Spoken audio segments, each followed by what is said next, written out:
malgré la tragédie, la vie continue. En 2020, Laetitia Provencher a vécu un véritable drame. Alors qu'elle était enceinte de triplés, elle a perdu son mari, Guillaume, victime d'un accident du travail.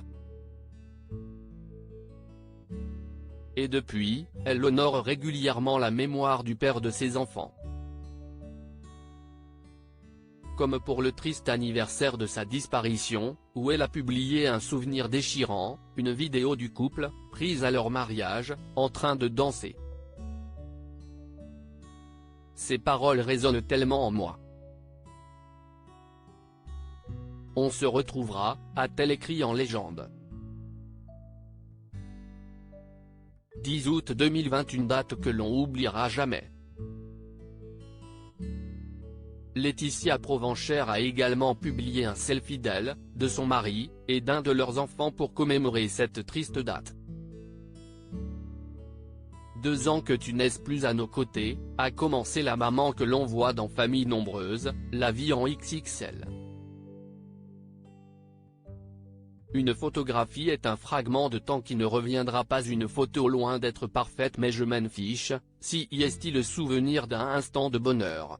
Si tu savais comme je regrette de ne pas avoir plus de photos de nous pour montrer à nos enfants à quel point on s'aimait pour réussir à surmonter tout ça, a confié Laetitia Provencher. J'apprends chaque jour à vivre sans toi à mes côtés, mais nos enfants me rappellent sans cesse à quel point la vie est belle. Je t'aimais, je t'aime et je t'aimerai. On s'est dit oui, pour la vie.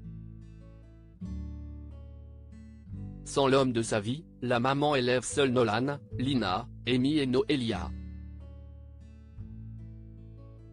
Il y a quelques semaines, la jeune femme que les téléspectateurs de Famille nombreuse, la vie en XXL adore, a d'ailleurs tenu à faire un choix symbolique en mémoire de Guillaume, celle de baptiser ses 3 filles.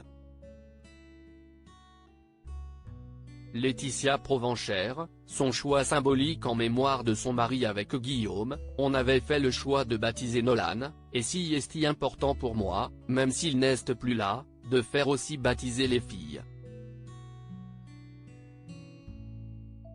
Je veux faire baptiser les filles, si est important pour moi. Je croise les doigts, on y croit, confiait-elle. Sur les réseaux sociaux, elle a publié plusieurs photos et vidéos du grand jour. Ce baptême a été un moment magique, nous voir tous réunis pour célébrer cet événement me remplit le cœur d'amour, écrivait-elle. Pour Laetitia Provencher, ses filles sont un véritable cadeau de la vie. Car après la mort de Guillaume, plusieurs personnes lui avaient conseillé d'interrompre sa grossesse. Quand Guillaume est décédé, j'étais à 2 mois de grossesse. Au début je me suis dit que j'allais voir comment elle se déroulait sans me projeter et concentrer mon énergie sur Nolan, nous confiait-elle il y a quelques semaines.